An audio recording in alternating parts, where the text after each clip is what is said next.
Fire. Proclaimed to be the first born out of the universe's four elements of nature, fire has been a building block of civilization since the beginning of time. It was what separated man from ape and has given us the spark for life itself. Magnificent and terrifying since the start of time, fire continues to create glory with every little spark and ember. But if left unmonitored, fire will consume all, and we will go up in flames.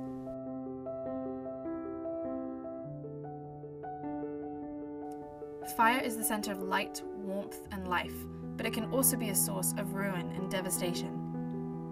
Recently, California has experienced firsthand the devastation in what has been called the deadliest fire in California's history. With a blaze that has burned over thousands of acres, the Camp Fire has affected the lives of thousands of people and has drawn the public's attention to the worsening wildfire issue in California. In 2018 alone, California has experienced about 8,434 wildfires that have burned more than 1,890,438 acres.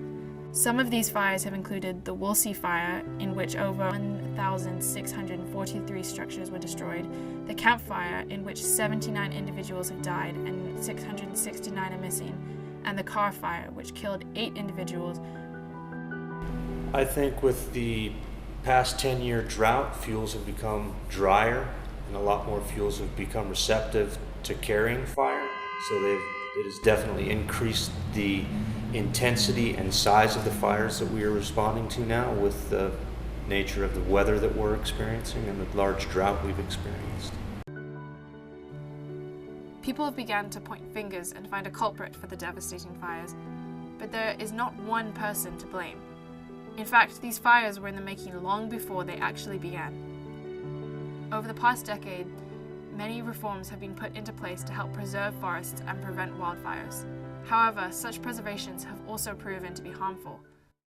Yeah, so I think a few things. One, first of all, climate change and just the increasing temperature is a big part of all of this. So the first thing is the climate. The second part of it is just there's a lot of vegetation, natural vegetation on the hillsides of California. And that's because we try to keep fires small, but in doing so, we build up all the residual vegetation. Thirdly is really the way we build. So we used to build homes in cities, and more so we build them outside of the city and into the rural areas. And that is also just accelerated by the fact that we have a growing population in California. So the more people you have in there, the more development you're going to have. The higher the climate, the thicker the vegetation is kind of all of the recipe that comes together for these fires that we're having. The size and ferocity of fires has dramatically risen over the past 25 years due to the dead trees serving as fuel and the scorching temperatures creating the blaze. Humans are also to blame for these fires. In fact, 90% of California wildfires are due to human-caused or related incidents. Some of these main causes are equipment issues and unruly engine sparks, lit cigarettes that aren't properly disposed of, and unattended campfires. I mean, if you have land around your area, make sure it's clear of a lot of brush, be very aware of what's going on, make sure that if you see a fire, you report it immediately. And just basically just be prudent of what you're doing. Like if you're camping, make sure the campfire is out. After the recent wildfires, President Trump released a statement blaming California for them.